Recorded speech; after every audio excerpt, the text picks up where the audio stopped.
Police अधीक्षक महोदय का आगमन हुआ।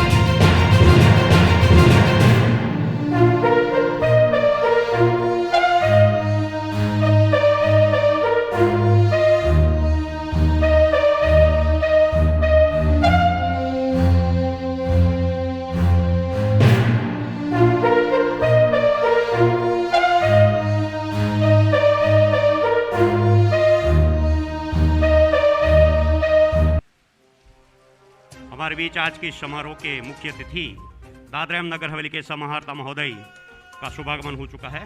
मैं उनका हार्दिक स्वागत एवं अभिवादन करता हूं और उनसे नम्र अनुरोध करता हूं कि कृपया वे अपने कर कमलों से ध्वजारोहण के साथ कार्यक्रम का विधिवत प्रारंभ करें। समाहर्ता महोदय जी।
उत्सव के अवसर पर आज जब हम यहाँ 75वां स्वतंत्रता दिवस मनाने यहाँ पर उपस्थित हुए हैं तो आपके सामने पीएसआई प्रदीप राजगर के नेतृत्व में सबसे पहले जिनका प्रादेशिक शांति व्यवस्था में महत्वपूर्ण योगदान है वे दादरा एवं नगर हवेली पुलिस दल के जवान platoon commander PSI Sonu Dubey,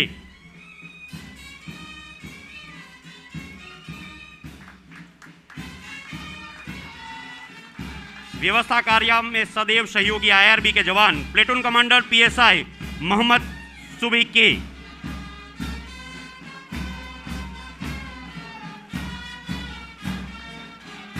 सबको अपने ताल पर तालबद्ध करने वाले दादरा नगर हवेली पुलिस बैंड के जवान प्लेटून कमांडर श्री सूर्यवंशी जी, अग्निशमन दल के जवान platoon commander Shri KM. Mir, सेवा कार्य में सदैव सहयोगी गृह रक्षक दल के जवान प्लेटून कमांडर सुभाष बिसरा, सदैव सेवा कार्य में सहयोगी स्काउट के छात्र प्लेटून कमांडर अजय हरिजन और अंत में गाइड की छात्राएं platoon commander Aishwarya Gangode. March past के माध्यम से मानो इन्होंने यही संदेश दिया, सुंदर है जग में सबसे नाम भी न्यारा है, जहां जाति भाषा से बढ़कर देश प्रेम की धारा है, निश्चल पावन प्रेम पुराना वो भारत देश हमारा है। आइए हम आज की शुभ अवसर पर यही कामना करते हैं कि इसी तालबद्धता के साथ, इसी आपसी सहयोग के साथ सदैव हम हमारे राष्ट्र के विकास में एक नागरिक के रूप में यथा योग्य योगदान प्रदान करेंगे। माननीय समाहर्ता महोदय जी। नमस्कार। आज के इस समारोह में उपस्थित दादरा एवं नगर हवेली जिला पंचायत प्रेसिडेंट, वाइस प्रेसिडेंट, पूर्व सांसदगण, जिला पंचायत के सदस्यगण, नगर पालिका के प्रेसिडेंट, वाइस प्रेसिडेंट, नगर पालिका के सदस्यगण, अधिकारीगण, उद्योग जगत के प्रतिनिधि, मीडियाकर्मी, सिलवासा एवं दादरा नगर हवेली के अग्रणी नागरिकगण, फ्रीडम फाइटर्स, कोरोना वॉरियर्स, स्कूली छात्र, पुलिस बल के जवान एवं अन्य सभी जो आज यहाँ उपस्थित हैं, आप सभी लोगों को 75वें स्वतंत्रता दिवस के इस शुभ अवसर पर हार्दिक बधाई देता हूँ। सदियों की गुलामी के पश्चात 15 अगस्त सन 1947 के दिन भारत देश आज़ाद हुआ था। सन 1857 से 1947 तक इतिहास ने हमारे महान नेताओं और स्वतंत्रता सेनानियों के कई विद्रोह और बलिदान को देखा है। यह दिन हमें महात्मा गांधी, भगत सिंह, नेताजी सुभाष चंद्र बोस, चंद्रशेखर आज़ाद समेत सैकड़ों महान स्वतंत्रता सेनानियों के त्याग, तपस्या और बलिदान की याद दिलाता है। आज सबसे पहले हमें उन स्वतंत्रता सेनानियों को नमन करना चाहिए जिन्होंने इस देश को आज़ाद कराने के लिए अपना सब कुछ दांव पर लगा दिया।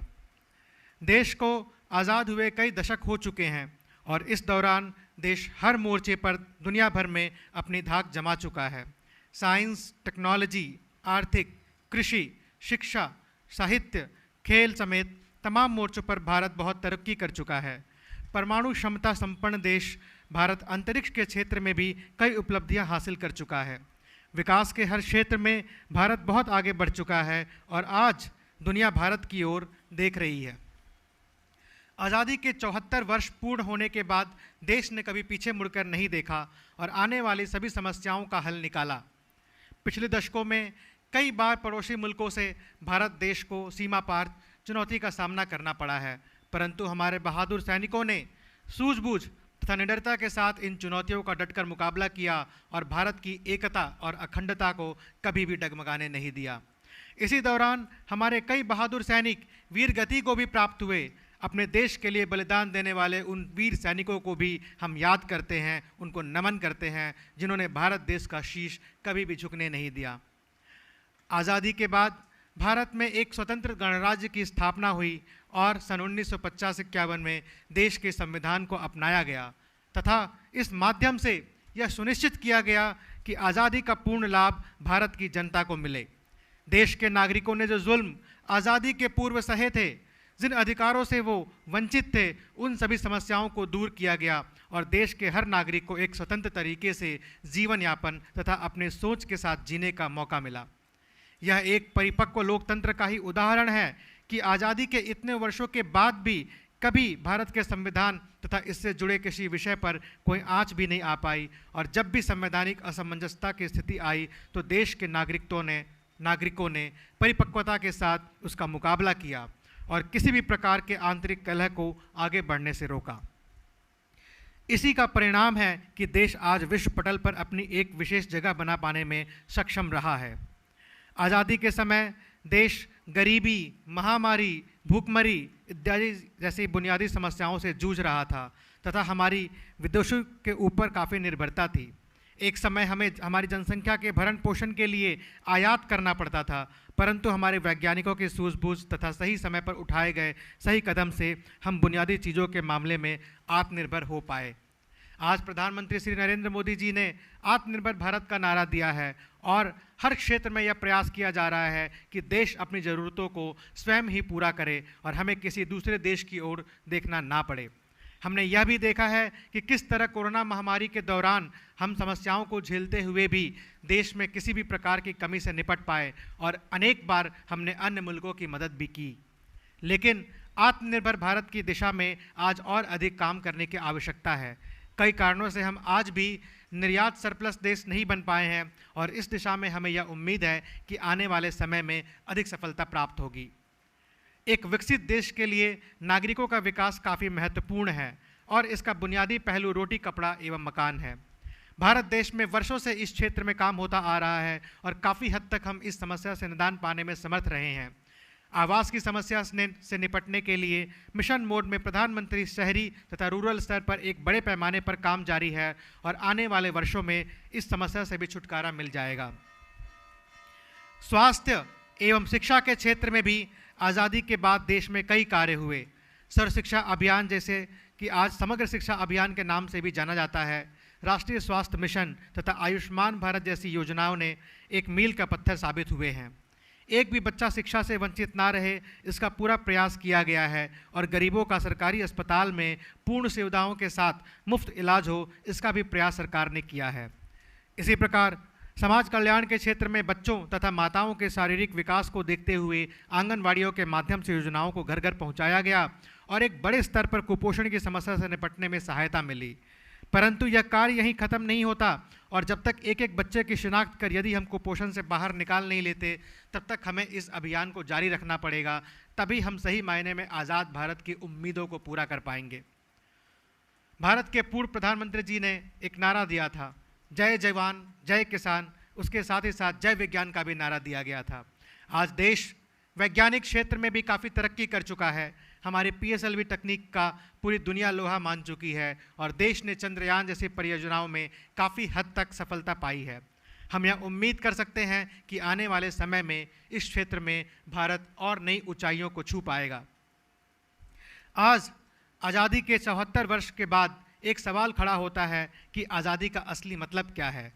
जब हमारा मुल्क सन 1947 में आज़ाद हुआ था, तब इसका बुनियादी मतलब देश को फिरंगी शासन से मुक्त कराना था। आज वे लोग सौभाग्यशाली हैं कि जिन्होंने आज़ाद देश में जन्म लिया है। हमारे लिए स्वतंत्र भारत में रहना हमारे लिए बोलने, सोचने और शांतिपूर्वक जीवन जीने का चुनाव करने की शक्ति है। एक ऐसा जीवन जिसमें बिना किसी भेदभाव या धर्म और जाति के आधार पर हमला किया गया हो। स्वतंत्रता अवसर का पर्याय है और हमारे सपनों को हकीकत में बदलने का है।